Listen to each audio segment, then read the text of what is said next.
Bonjour à tous, bienvenue sur ce nouveau webinaire. On est ravis de vous avoir parmi nous ce matin.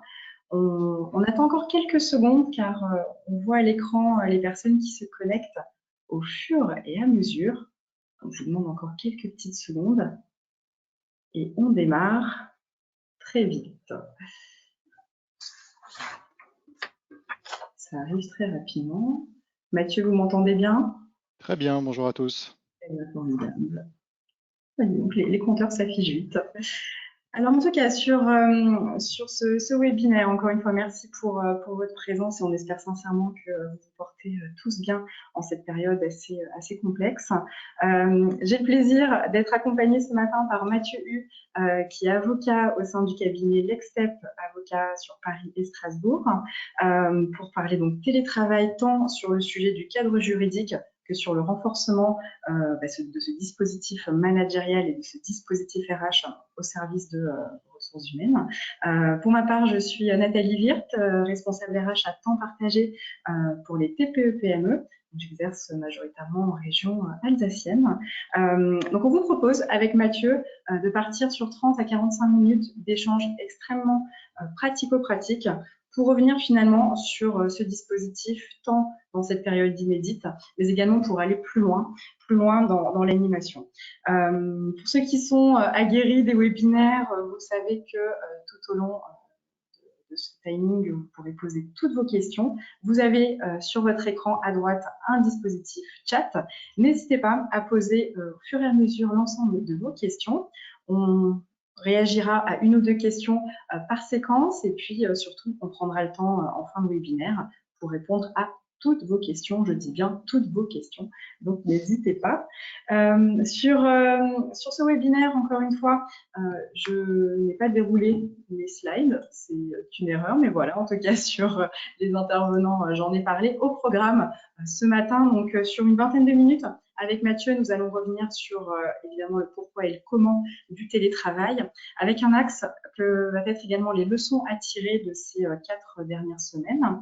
On verra également, au-delà du cadre juridique du télétravail, comment finalement rendre ce dispositif managérialement efficace, remarquable. Ce sont des mots forts qu'on emploie et volontairement pour que vous puissiez au-delà de l'installation de ce dispositif en mode crise, voir tous les bénéfices.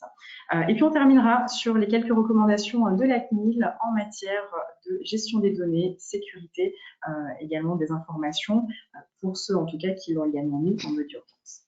Et puis la phase de questions-réponses. Alors, pour aller tout de suite dans une phase introductive de ce webinaire, c'est vrai que le télétravail s'est clairement mis sur le devant de la scène.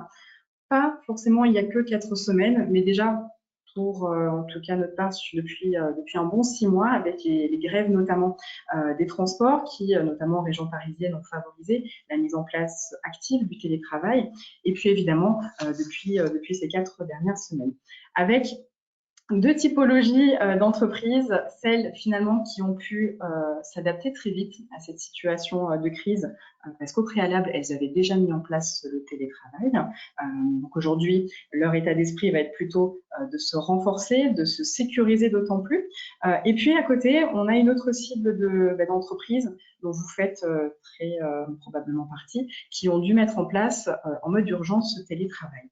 Et finalement, sortir le télétravail dans cette phase, c'est très vite mettre en place des outils de travail, informer et former en mode urgence les salariés sur l'utilisation de ces outils, essayer au mieux de garantir la sécurité des informations que l'on transmet. Donc ces entreprises-là aujourd'hui expérimentent, on va dire, le télétravail, mais dans un contexte assez inédit, parce que le télétravail tel qu'on le connaît aujourd'hui n'est pas un télétravail normal. En général, on ne télétravaille pas à 100% et à temps plein de son temps, on ne télétravaille pas exclusivement à domicile et on ne télétravaille pas uniquement pour garder ses enfants. Donc c'est vrai que du coup, l'objectif de ces entreprises qui l'expérimentent aujourd'hui, c'est d'en tirer le meilleur, évidemment, puisqu'elle permet aujourd'hui d'assurer la continuité de leurs activités, tout en essayant d'identifier les leviers de ce dispositif pour demain, parce que clairement, le télétravail aujourd'hui est devenu un atout extrêmement différenciant dans une politique d'attractivité de nouveaux talents et surtout de fidélisation.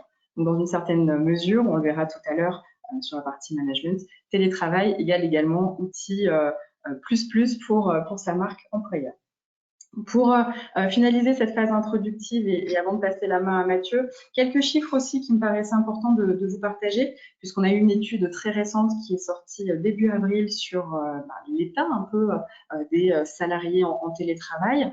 Et sur un panel de 5000 salariés audités en France début avril, on a 3/4 de ces salariés, 3/4 des salariés qui ne pratiquaient pas le télétravail auparavant. Donc, autant vous dire que l'agilité a été extrêmement forte pour eux, pour leurs managers, pour leurs dirigeants. Sur ce même panel, on a 50%, donc un salarié sur deux qui s'estime être relativement démotivé dans l'exécution de son travail, dans l'atteinte de ses objectifs, pour la simple et unique raison qu'il n'a pas le lien avec l'équipe. Donc la dilution de l'équipe l'amène à ce fort sentiment de démotivation. 1 sur 2, c'est pas rien pour nous RH. 31% qui ont le sentiment de moins appartenir à un collectif de travail, à un nous, donc qui va, on verra tout à l'heure, poser la question de comment entretenir le lien à distance avec ses équipes. Et puis 37% des salariés qui estiment que leur état psychologique est nettement moins bon qu'à la normale. Quelque part, le côté rassurant est qu'un peu plus de 60% se portent, en tout cas sur ce panel, plutôt bien, mais quand même, il est à noter que tous les salariés ne réagissent bien sûr pas de la même façon dans le cadre du télétravail et que plus que jamais, les interlocuteurs RH et managers doivent être devant pour accompagner cette étape-là. On le verra tout à l'heure. Donc, pour finir cette phase introductive et finalement le comment de ce télétravail, c'est vrai qu'on l'a mis en place pour adapter ces dernières semaines sur les recommandations du ministère du Travail, permettre de continuer nos activités tout en préservant la santé et la sécurité de nos travailleurs et puis pour permettre une vraie flexibilité permettant encore une fois l'avancée de la chaîne économique. Donc naturellement avec Mathieu, on s'est dit ça pourrait être très pertinent de vous proposer ce webinaire pour allier à la fois le cadre juridique et finalement comment vous sécuriser en tant qu'employeur, sécuriser vos salariés et vos managers au quotidien dans ce dispositif en ce moment, mais aussi pour demain. Il faut qu'on voit en tout cas l'après évidemment crise. Et puis de mêler finalement l'approche de Mathieu avec une approche plus RH, managériale, pour, encore une fois, valoriser les atouts du télétravail ou bien prendre quelques idées que vous pourrez tout à fait mettre en place dès demain dans vos organisations pour créer plus de liens, plus de suivi et plus de présence managériale au niveau de vos équipes. Je m'arrête là parce que je suis capable de beaucoup parler, mais je laisse tout de suite la parole à Mathieu pour le cadre vraiment juridique du télétravail. Oui, Nathalie, merci beaucoup. Bonjour à tous. Alors, vous l'avez dit, Nathalie, on vit actuellement une situation de télétravail. En réalité, je lisais dans un article assez intéressant qui est paru dans Ouest France hier, le fait que, en fait, le télétravail qu'on vit tous aujourd'hui n'est pas un vrai télétravail. Et l'auteur de l'article parlait plutôt d'un travail forcé chez soi. Alors effectivement, le télétravail, généralement, c'est plutôt une journée par semaine, 2 journées par semaine, rarement à plein temps, surtout pendant des semaines et des semaines. Et aujourd'hui, c'est plutôt un télétravail, pardonnez-moi l'expression, mais un peu à l'arrache, quoi.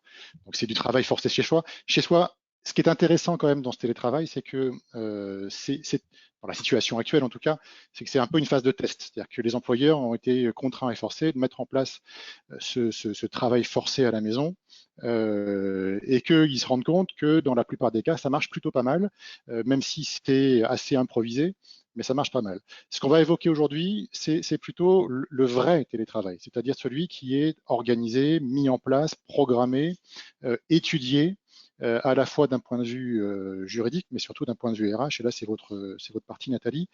Mais le télétravail de crise, il est ce qu'il est, il est intéressant, mais on va évoquer aujourd'hui la mise en place d'un vrai télétravail adapté, programmé et réfléchi. Alors, pour le mettre en place, le Code du travail principalement, et je reviendrai un petit peu après sur les différentes sources de droits et de normes qui encadrent le télétravail. Le Code du travail prévoit que le principe, c'est qu'on met en place le télétravail par un accord collectif. L'accord collectif a la primauté de l'organisation de la mise en place du télétravail. Ça veut dire évidemment qu'on va devoir négocier avec les organisations syndicales, les OS, dans l'entreprise et s'il n'y en a pas avec le CSE pour discuter, négocier et mettre en place un véritable accord collectif de télétravail. Si on n'y arrive pas, si on a essayé et qu'on n'y arrive pas, que la négociation a échoué, l'employeur a la possibilité de mettre en place lui-même le télétravail de façon unilatérale en rédigeant une charte et en la diffusant. Donc, cette charte, elle va être exactement la même dans son contenu qu'un accord collectif, sauf que par définition, puisqu'on n'aura pas négocié avec les OS ou le CSE, on va la mettre directement en œuvre.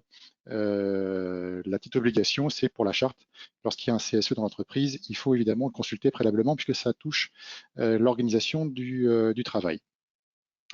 Il est également possible, d'après les textes, de mettre en place le télétravail dans le cadre d'un accord direct entre un salarié, donc là on n'est plus dans le collectif, on n'est pas dans un accord collectif ni dans une charte qui s'impose à tout le monde, mais on est dans le cadre d'un accord individuel avec un salarié. C'est ce que font certains employeurs qui ne veulent pas institutionnaliser le télétravail pour des raisons qui leur sont propres, mais qui préfèrent de temps à autre dire dans un contrat de travail, dans un avenant, ou dans tout autre document d'ailleurs, parce que désormais c'est parfaitement libre. Ça peut être fait par un simple SMS en disant salarié, ben, ok, je suis d'accord, SMS, et on s'accorde à mettre en place le télétravail. Ce qui est important de noter, c'est que il est préférable de mettre en place un accord ou une charte lorsque le télétravail devient institutionnalisé. Le problème, c'est que si on ne le fait qu'avec un seul salarié ou certains salariés de façon individuelle, on va se retrouver dans des situations dans lesquelles on va avoir du mal à dire non ensuite. Parce que si on dit oui à un, sans qu'il y ait de conditions particulières d'entrée dans le télétravail, d'éligibilité au télétravail, bien évidemment, on aura du mal à dire non ensuite aux autres. Donc, ce qui est important de retenir, c'est que l'accord collectif ou la charte qui pourront être mises en place permettront notamment de prévoir toutes les conditions d'éligibilité et également les conditions de réversibilité. Ça, c'est très important. C'est-à-dire qu'une fois qu'on met le pied dedans, il faut aussi prévoir comment on fait marche arrière. Ça, c'est un point dont on va parler également qui est très important. À noter également que le Code du travail, notamment, prévoit, lorsqu'on conclut un accord ou qu'on met en place une charte, prévoit le contenu. Il y a un contenu minimum obligatoire de ces documents. Alors, on a dedans, je viens d'évoquer les conditions de passage en télétravail. Donc, qui peut passer en télétravail? Pourquoi?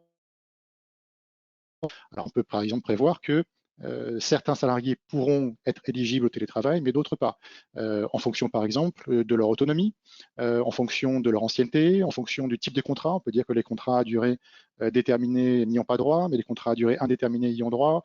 Ben voilà, il faut des critères qui soient objectifs, qui soient fixés à l'avance. Et puis, on peut également surtout prévoir qu'on a droit au télétravail uniquement si le logement est adapté. Parce qu'il n'est pas question, par exemple, de prévoir que tout le monde y a droit sans condition de vérification des conditions de travail du salarié chez lui, puisqu'évidemment, le salarié qui habite un 30 mètres carrés avec ses 3 ou 4 enfants et qui travaille sur un bout de table dans la cuisine va avoir du mal à télétravailler, alors qu'un salarié qui a un vrai bureau ou un vrai coin travail organisé dans sa maison, son appartement, évidemment, sera davantage éligible pour que son télétravail soit efficace. L'accord ou la charte devra également préciser les modalités de contrôle du temps de travail, les plages horaires, etc. Donc, tout ça sera parfaitement encadré. Et surtout, cette charte ou l'accord collectif vont en fait créer une sorte de droit au télétravail. On en parle souvent, c'est l'expression qui revient souvent dans les textes qu'on peut lire, le droit au télétravail. Dès lors que la charte est mise en place, dès lors que les conditions sont prévues, ou l'accord collectif encore une fois, le salarié a ce droit au télétravail et l'employeur ne peut lui refuser le bénéfice du télétravail qu'en motivant sa réponse. Il va dire, moi je ne veux pas parce que l'accord prévoit que tu n'y as pas droit.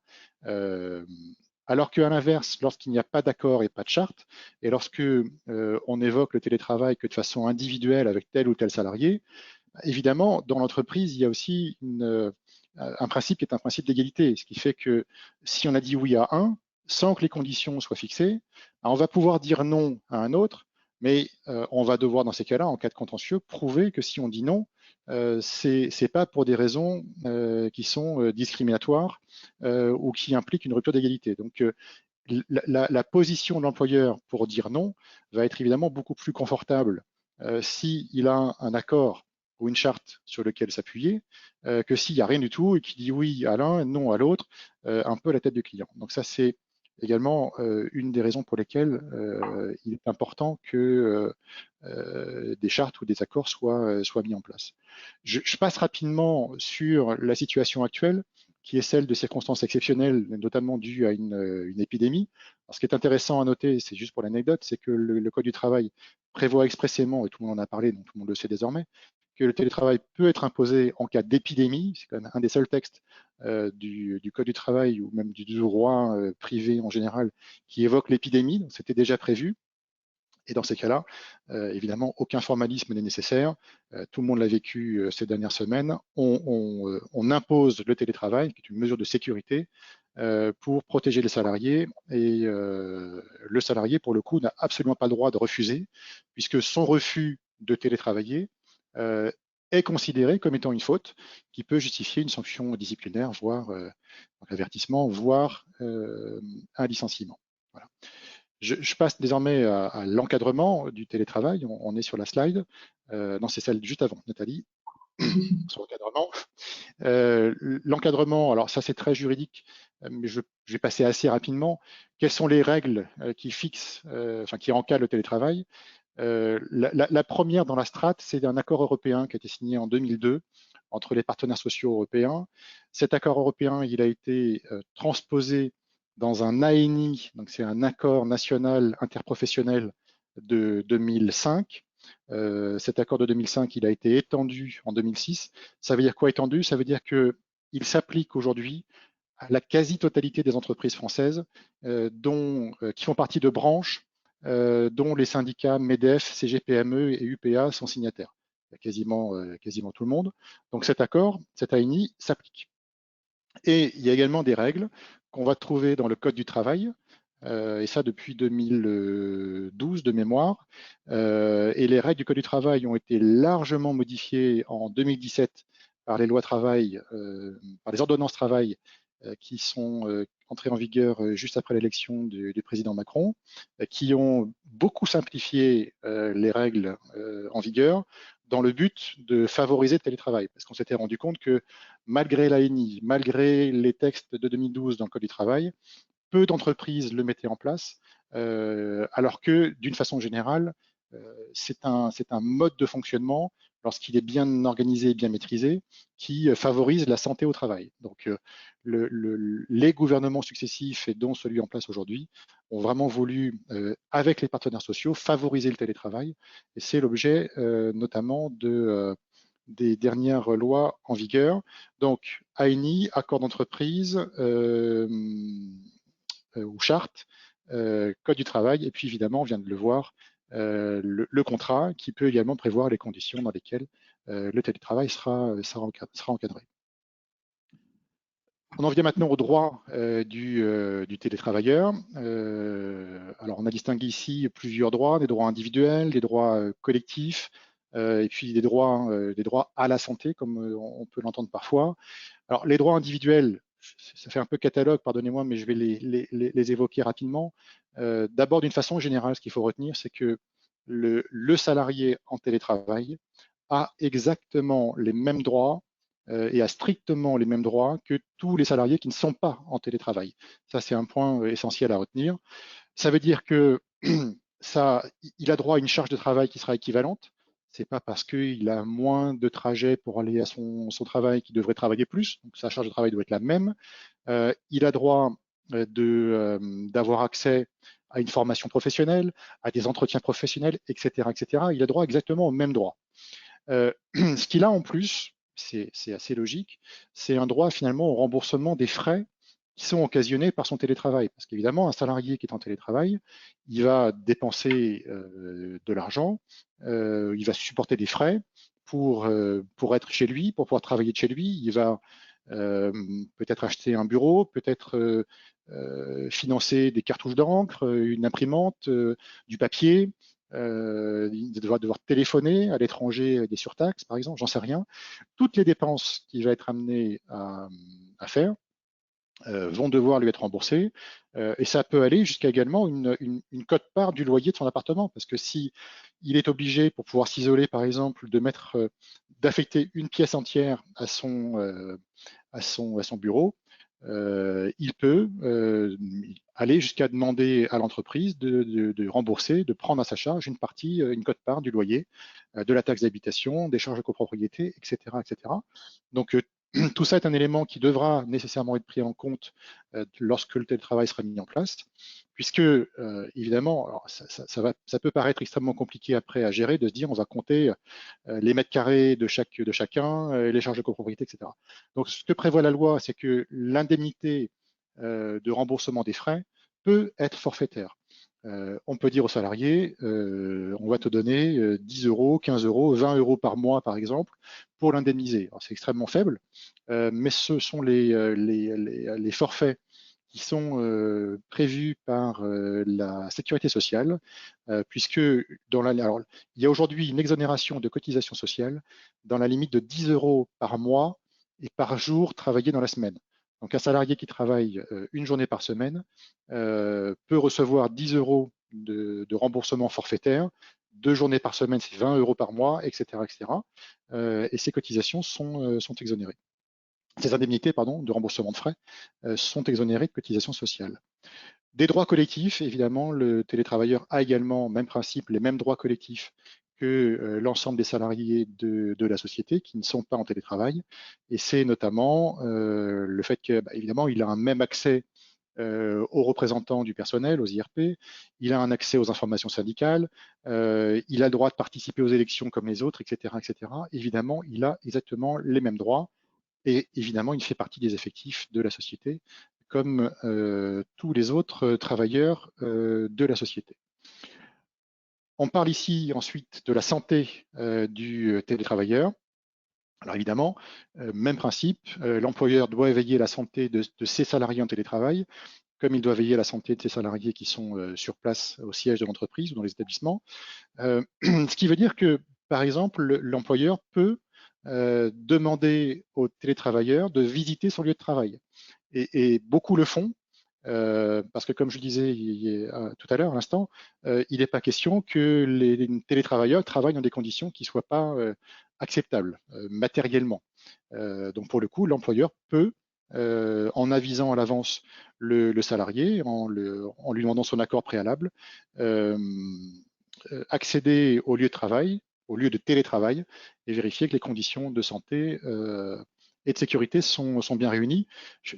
On parle de la santé, mais donc la sécurité est très importante. Par exemple, si l'employeur se rend compte que l'installation électrique est déplorable ou est dangereuse, évidemment, il peut mettre fin immédiatement au télétravail ou bien mettre en place les correctifs qui s'imposent.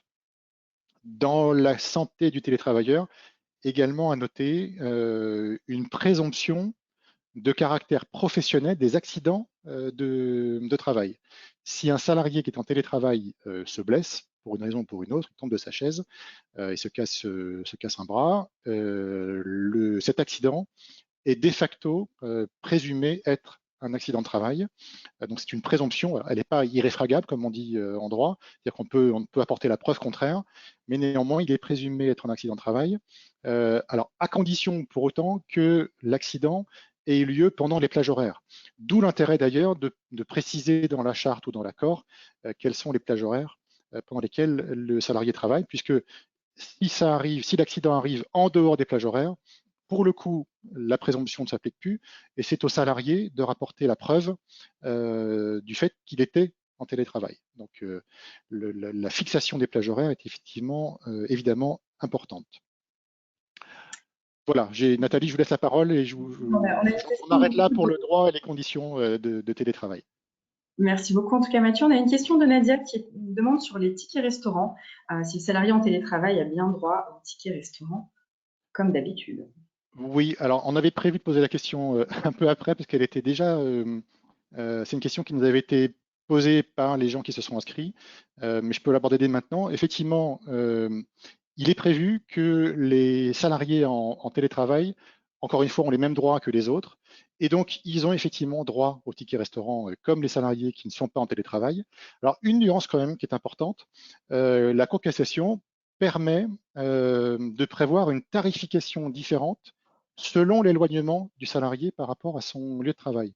Et donc, le salarié qui est en télétravail, puisqu'il est proche de son domicile et qu'il n'a pas besoin d'aller au restaurant, par exemple, pour se nourrir le midi, a droit à des tickets restaurants, mais d'un montant inférieur.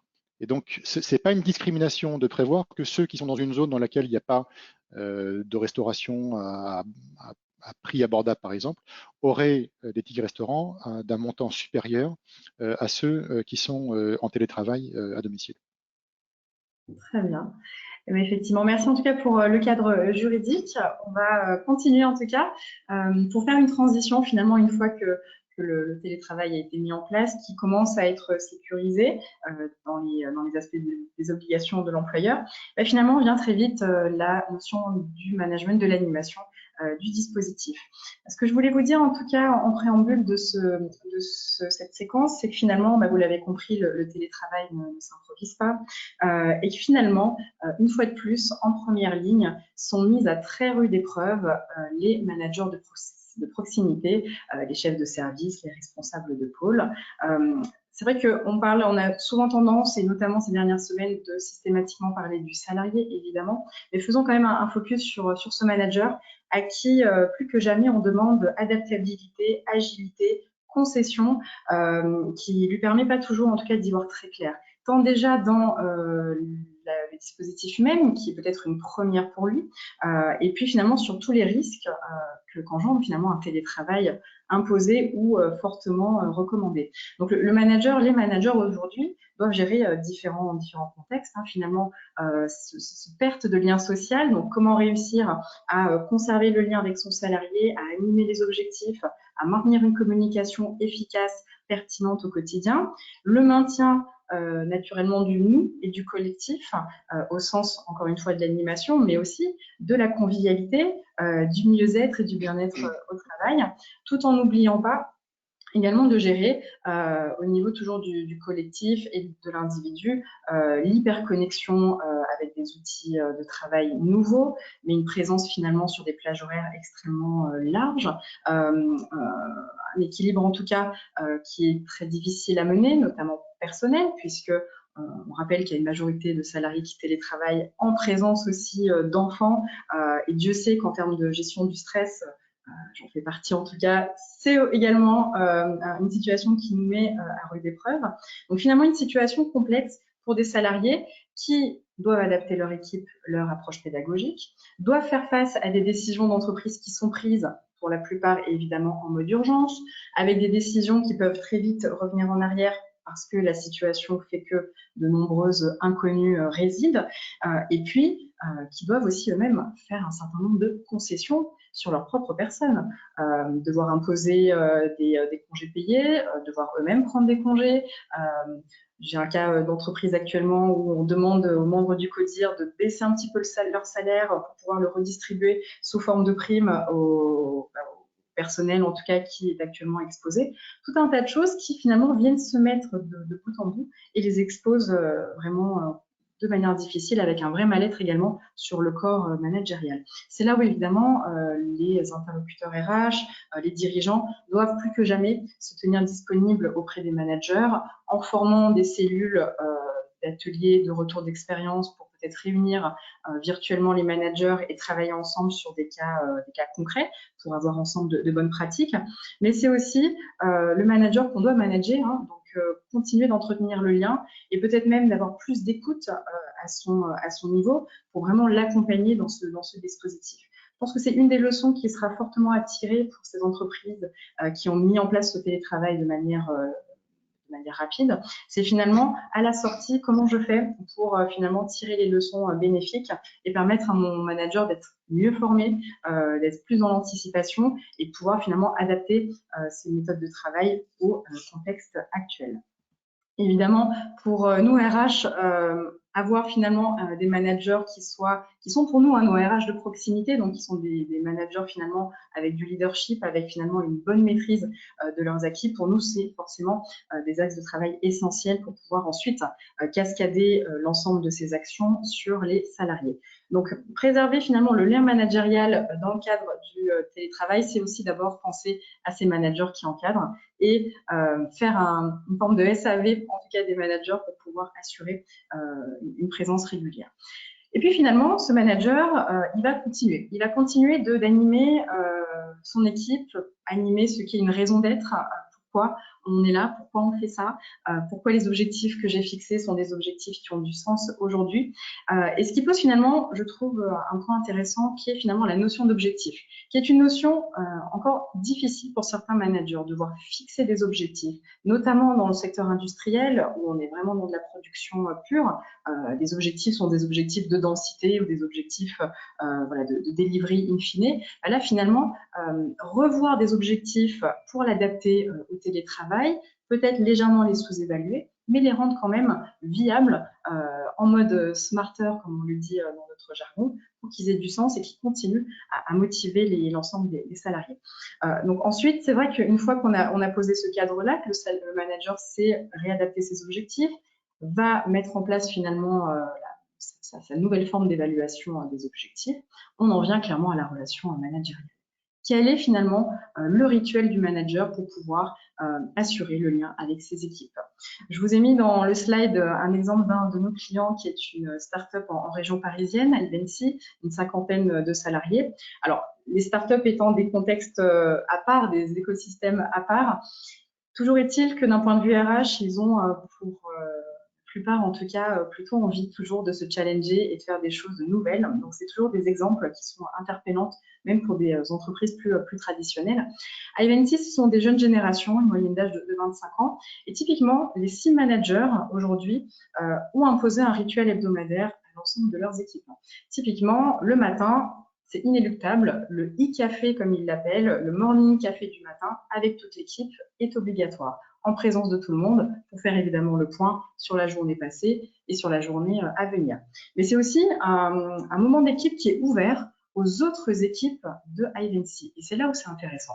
C'est-à-dire que finalement, peut-être quelque chose qui ne se faisait pas ou peu auparavant dans le cadre, ils ouvrent la porte de ces réunions aux autres équipes pour favoriser l'inter-équipe et favoriser la communication. Autre aspect intéressant de ce rituel de management, c'est finalement en one-to-one, faire le point tous les vendredis avec chacun des membres de son équipe. Le manager prend une demi-heure, 1 heure s'il le faut, pour juste faire le point avec son salarié. Comment va-t-il? Est-ce qu'il a tous les outils pour travailler? Est-ce que l'atteinte des objectifs est en cours de réalisation tel que prévu? Finalement, ce qui faisait déjà en temps normal, qui s'est naturellement mis virtuellement en place, voire renforcé sur le volet notamment de l'axe psychologique et de l'écoute du manager envers ses salariés. Et puis, encore une fois, cet aspect finalement de relation managériale qui est animé dans le cadre d'un reporting, puisqu'il est demandé chaque semaine également, un reporting régulier des équipes. Et ce qui est intéressant aussi, c'est que les dirigeants même, les 2 patrons de Ivency, chaque semaine font un statut à tous les membres de leur équipe. Donc là, c'est le top management quelque part, qui finalement informe du comment ça va dans l'entreprise et permet aussi de contribuer à donner de l'information pour que ce nous reste effectif et que les gens sachent toujours qu'au sein du bateau, il y a toujours en tout cas les chefs qui sont là. Et finalement, malgré la situation, on sait où est-ce qu'on en est, comment se portent nos clients, comment se porte le business. Autre axe, et je terminerai également sur ces éléments de la convivialité. La convivialité ne doit pas se perdre évidemment dans le cadre du télétravail. Au contraire, elle doit peut-être même se renforcer. Alors dans le cadre toujours d'Ivency, c'est une entreprise où il y a énormément de moments, de rituels pour se retrouver, tant sur des formats classiques de type after work en fin de journée qui maintiennent une fois par semaine notamment, mais également leur cours de yoga du mardi soir qui s'est transformé en cours de e-yoga le mardi soir, c'est préservé, des concours, des challenges quotidiens pour que les équipes entre elles ou ensemble au sein de la même équipe entre guillemets s'amusent et prennent du plaisir ensemble. Alors je vois peut-être déjà des yeux qui s'ouvrent en se disant bon, ils font que jouer et s'amuser. Pas du tout. Croyez-moi que c'est une entreprise qui, au contraire, sait plutôt bien s'engager dans les objectifs et plutôt très professionnelle. Mais on a là aussi peut-être un symptôme de cette nouvelle génération qui parvient à travailler de manière très professionnelle tout en sachant faire autre chose, prendre du plaisir. En tout cas, ne pas oublier que le travail, avant tout, doit être une source de plaisir au quotidien. Donc, tous les éléments que vous allez mettre en avant, que vous faites peut-être aujourd'hui dans le cadre de votre culture d'entreprise en présentiel, doivent d'une certaine façon se renforcer ou se retrouver en virtuel et de profiter de tous ces outils formidables que nous verrons juste après pour pouvoir maintenir ce lien.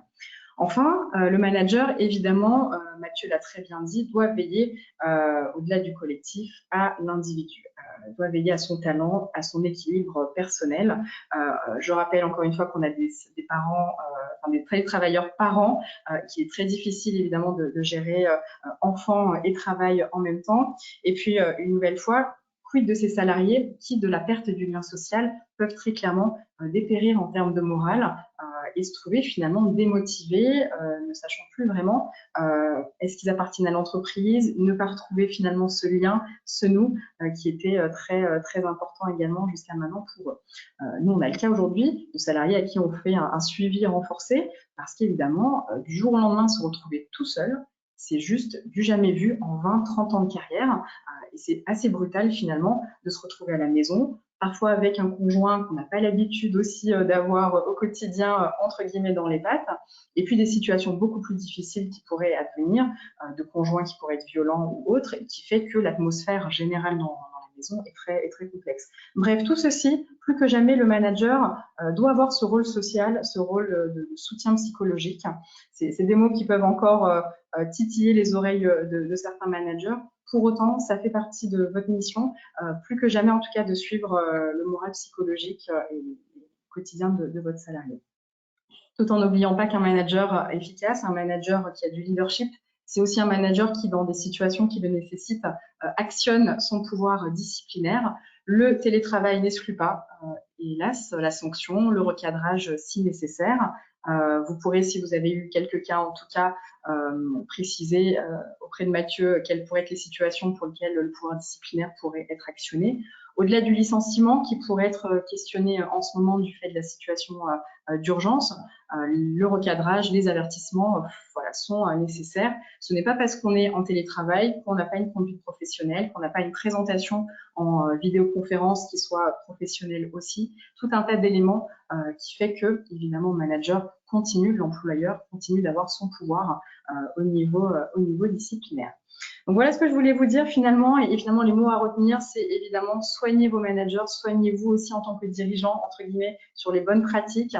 N'hésitez pas à passer outre préjugés, passer outre finalement des conduites qui ont été peu menées jusqu'à maintenant, au bénéfice finalement de faire de ce télétravail une arme fatale, une arme finalement énorme pour maintenir votre activité, maintenir la performance économique de votre activité, tout en garantissant des salariés motivés et heureux au quotidien pour atteindre vos objectifs. N'hésitez pas à poser des questions, bien sûr, au fur et à mesure de cette présentation. On vous a mis quelques outils également du télétravailleur. Certains, vous les connaissez très bien, vous les éprouvez. C'est une période intéressante puisqu'il y a beaucoup d'outils qui sont aujourd'hui gratuits du fait de la situation. N'hésitez pas à les expérimenter pour peut-être à la sortie aussi de cette crise, proposer une nouvelle offre collaborative en termes d'outils à vos salariés. Ce ne sont pas des outils qui coûtent forcément bien cher, mais dans certains contextes où l'utilisation de ces outils pourrait être pertinent, pour plus de collaboratif, beaucoup plus de facilitation de communication, je vous invite vraiment notamment à regarder Slack et surtout Atolia, qui est un outil purement alsacien en tout cas, une belle start-up strasbourgeoise qui développe un outil très proche de Slack pour permettre la communication en temps réel, une visioconférence également et des outils de gestion de projet incorporés. Vous avez également des outils comme Trello ou Klaxoon qui fonctionnent très bien. Klaxoon pour l'animation de réunions ludiques pertinentes et Trello pour la gestion de projets. Il y a tout un tas d'outils. Si vous n'y arrivez pas à y voir plus clair, n'hésitez pas à nous poser des questions sur ces outils et on vous donnera notre avis avec plaisir. Je m'arrête là parce que c'est un vaste sujet, le management et la partie RH du télétravail. On peut en parler des heures, surtout moi. Donc, je vais m'arrêter pour repasser la main à Mathieu et finaliser sur les dernières recommandations de la CNIL en matière de sécurité des données. Oui, Nathalie, le temps passe, donc je vais aller assez vite. La CNIL a diffusé des recommandations aux employeurs qui mettent en place le télétravail. Parmi elles, globalement, il s'agit de mettre en place une charte de sécurité pour protéger toutes les données, donc avec les règles minimales à respecter, mettre en place un pare-feu, un antivirus, pour certaines entreprises un VPN pour protéger l'exposition des données qu'elles ne soient pas sur Internet, des protocoles de confidentialité, etc. Donc voilà, c'est une des parties du télétravail, puisque par définition, on utilise des outils de l'information, des outils technologiques. L'information, ça se protège, et tout ça doit également être pensé et réfléchi avant de mettre en place le télétravail. Et donc, je vous invite à aller voir le site de la CNIL qui diffuse ces recommandations. Alors, je ne vois plus, Nathalie, les slides défiler. Je ne sais pas si ça a été enlevé ou pas. Respect de la vie privée. Ah, bon, moi, je les vois plus, peu importe. Ah, Mais c'est pas grave. Je ne sais pas si les participants. Voilà, je revois. c'est bon? Super. Oui, c'est bon. Alors, la vie privée, évidemment, est importante lorsqu'on met en place le télétravail, puisque l'employeur doit veiller au respect de la vie privée de son salarié. Et c'est la raison pour laquelle, on l'a déjà abordé tout à l'heure, mais il doit mettre en place des plages de travail pendant lesquelles le salarié doit être joignable. Et ça peut également être le cas, ça c'est un point important à noter, des salariés qui sont en forfait jour. Alors, on a tendance à se dire le forfait jour, c'est incompatible avec des plages fixes. Mais en réalité, on peut simplement dire aux salariés en forfait jour, vous organisez votre temps de travail comme vous le souhaitez, vous êtes autonome, donc c'est normal. En revanche, dans la mesure où vous n'êtes pas présent au bureau ou dans l'entreprise, on a besoin de pouvoir vous joindre à certains moments. Donc, assurez-vous d'être présent, dans le cas d'être joignable, au moins par exemple le matin de 10 à 12 à l'après-midi de 14 à 16, je dis n'importe quoi. Et si jamais, du fait de votre organisation, vous ne pouvez pas l'être, bah, prévenez-nous à l'avance de façon à ce qu'on sache quand on peut vous joindre de façon efficace. L'employeur peut aussi imposer aux salariés, par exemple, de consulter régulièrement sa messagerie professionnelle, de façon à ce que les messages qui lui sont envoyés aux salariés soient traités rapidement. La collecte des données est également un point important, puisque, alors notamment la CNIL, là on est en période de confinement surtout, a précisé qu'il faut faire attention aux données que les employeurs peuvent être amenés à collecter sur la santé des salariés. Il n'est pas question de créer des fichiers, par exemple, en disant un tel a eu le coronavirus et pas un tel. Ça, il faut être très vigilant là-dessus. Ce sont des données qui sont des données sensibles, les données de santé. Et donc, évidemment, il faut faire attention à ça. Ce que dit la CNIL, c'est que on peut simplement faire des fiches ou des questionnaires. Pardon, on ne peut pas, surtout, on ne peut pas faire de collecte de fiches ou de questionnaires de santé, mais on peut éventuellement faire des signalements aux autorités sanitaires si on apprend que quelqu'un est en situation est affecté par le coronavirus, par exemple. C'est des choses qui peuvent se faire. La surveillance des salariés, donc évidemment, c'est pas parce qu'un salarié est en télétravail qu'il peut se permettre de tout faire. Donc, le lien de subordination, Nathalie l'a dit, est maintenu, ce qui veut dire que l'employeur peut continuer à surveiller son salarié et donc mettre en place des outils de surveillance. Ces outils de surveillance, ils sont autorisés à condition qu'ils soient pertinents, qu'ils soient proportionnés à l'objectif recherché, donc tout est affaire d'équilibre et au cas par cas. Et nécessairement, donc non seulement le salarié concerné doit être informé des outils de surveillance dont il fait l'objet, il n'est pas question de mettre des espions dans l'ordinateur, mais également le CSE doit en être informé au préalable. On a mis enfin l'accès au domicile, je l'ai évoqué rapidement tout à l'heure, l'accès au domicile reste possible à condition que le salarié soit prévenu à l'avance et qu'il est autorisé. Alors, c'est pas seulement avant la mise en place, mais c'est aussi pendant le télétravail où des visites de sécurité ou de surveillance peuvent être faites régulièrement, mais toujours avec l'accord et l'information préalable du salarié. Il n'est pas question de le piéger lorsqu'il est en plein travail. Merci Voilà, on beaucoup, peut passer Mathilde. aux questions-réponses. Alors, n'hésitez pas, c'est le moment. Si vous avez donc des questions sur tout ce qu'on s'est dit, n'hésitez pas à les poser. On a en tout cas, nous, récolté quelques questions qui nous ont été remontées, qui ont été demandées d'être traitées. On va peut-être commencer par celle-ci, le temps que les autres arrivent.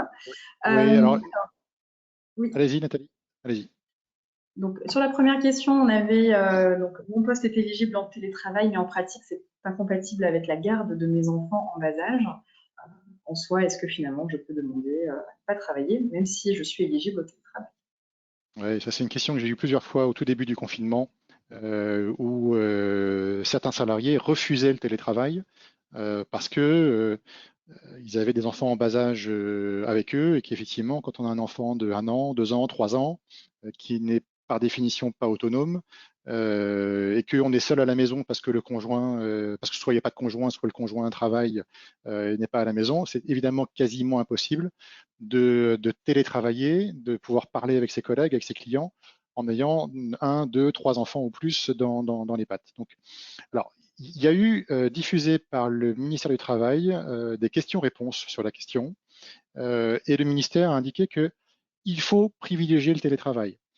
On sait que c'est pas évident de travailler des enfants autour de soi, mais néanmoins, il faut toujours privilégier le télétravail. Et si vraiment c'est impossible, alors le ministère a indiqué, je vais vous lire expressément la réponse, que j'ai fini par retrouver, elle était bien cachée. Euh, la ministre a rappelé toute l'importance que revêt le télétravail pour les employeurs comme pour les salariés, tout en reconnaissant que la productivité ne peut pas être la même lorsque le salarié assure concomitamment la garde de ses enfants. Elle a demandé aux employeurs d'être compréhensifs et d'en tenir compte dans leur relation avec le salarié. Il appartient dès lors à l'employeur, face à cette situation exceptionnelle, de déterminer si l'option de télétravail est possible et si ce n'est pas le cas, de procéder à une déclaration d'arrêt de travail via le site d'Amélie, donc un arrêt de travail dérogatoire pour garde d'enfants. Donc le principe, c'est télétravail. Et si vraiment au cas par cas, c'est pas possible, dans ces cas-là, on passe à un arrêt de travail dérogatoire. Mais attention, on entend déjà dire que ça va être assez contrôlé et qu'il n'est pas question de faire n'importe quoi. Ouais, et assez explosif même, hein, pour avoir des Oui, mots un peu ouais, plus ouais, forts, parce qu'effectivement, c'est un ouais. sujet d'où, en tout cas, comme vous disiez, vraiment tout faire pour essayer d'avoir des solutions avant d'envisager, effectivement, et faire preuve de beaucoup d'indulgence. Ouais. Deuxième question était, puis-je faire télétravailler quelques-uns de mes salariés cadres en cas de chômage partiel? Je vais peut-être aller sur cette réponse, Mathieu, puisque ça a été également des points qui nous ont été souvent remontés depuis 4 semaines. Alors, c'est vrai que de base, hein, salarié en télétravail, cadre ou pas cadre, et sur un contrat de travail qui est suspendu, donc vous n'êtes pas censé faire travailler des salariés qui sont au chômage partiel. Ça pourrait être en tout cas considéré comme une fraude assimilée, pas des moindres, à du travail illégal. Pour autant, il y a quand même évidemment des corps managériaux qui doivent quand même se tenir à disposition pour certains parce qu'ils ont la connaissance, ils ont le processus en tête, ou bien parce qu'il faut prendre des décisions dans cette cellule de crise qui est mise en place dans certains CODIR. Donc, d'une certaine façon, voir avec vos cadres quelle disponibilité restreinte ils pourraient accorder et qui vous informent également sur leurs moyens de vous répondre, mais ne l'imposez pas et ne le faites pas surtout sur du temps plein. Il faut que ça reste ponctuel, exceptionnel et lié finalement à des actions, notamment de gestion de crise ou de connaissances méthodologie que seul finalement le cadre ou son adjoint est en mesure de partager à son responsable. Je parle sous votre couvert, Mathieu, n'hésitez pas Oui, à enfin, compléter. ça c'est, moi je le vois aussi chez certains clients qui me disent que tout le monde est en télétravail, pardon, tout le monde est en activité partielle, mais je vois quand même certains salariés qui continuent à travailler. Attention, quand c'est de l'activité partielle à temps plein, et pas partiellement découpée dans la journée ou dans la semaine, les salariés ne sont pas censés travailler, hein. Donc s'ils travaillent, ils ont droit à leur salaire plein et pas une simple indemnité partielle de chômage partiel. Donc c'est l'un ou l'autre, mais c'est pas les deux, cadre ou pas cadre. Ceux qui sont en activité partielle ne doivent pas travailler pendant leur activité partielle. N'hésitez pas à poser les questions, on les attend en tout cas, vous êtes encore nombreux de connecter. Alors, on a vu la question des tickets Ouais. restaurants, on avait une question sur dois-je verser à mon salarié une indemnité dite d'occupation? Vous l'avez un petit peu abordé tout à l'heure. Alors non, je ne l'ai pas abordé Nathalie, et attention, ouais. Ah, je confonds. Oula, Non, je parce confonds. on a parlé des frais, et effectivement, beaucoup confondent les deux. Et c'est pas la même chose. J'ai dit tout à l'heure que le salarié a droit au remboursement de ses frais. Donc évidemment, tous les frais qu'il engage doivent être remboursés de façon soit sur présentation de tickets évidemment, soit de façon forfaitaire comme on l'a indiqué. En revanche, effectivement, l'ANI prévoit que lorsqu'il n'y a aucun local professionnel qui puisse être mis à disposition du salarié et que le salarié est obligé de travailler chez lui parce qu'il n'y a pas d'autre solution, dans ces cas-là, effectivement, il a droit, en plus du remboursement de ses frais, qui vient en plus, c'est pas la même chose, à une indemnité d'occupation donc qui est quelque chose comment dire, qui vient l'indemniser du fait qu'il n'a pas d'autre choix que d'être chez lui. Et donc, cette indemnité peut être incluse dans la rémunération, mais le montant devra être précisé.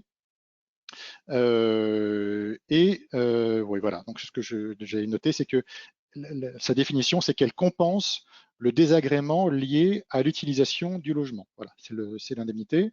Et attention, elle est soumise à cotisation pour l'URSSAF, et que donc globalement, c'est assez contradictoire avec le fait qu'il y a toujours un principe de réversibilité.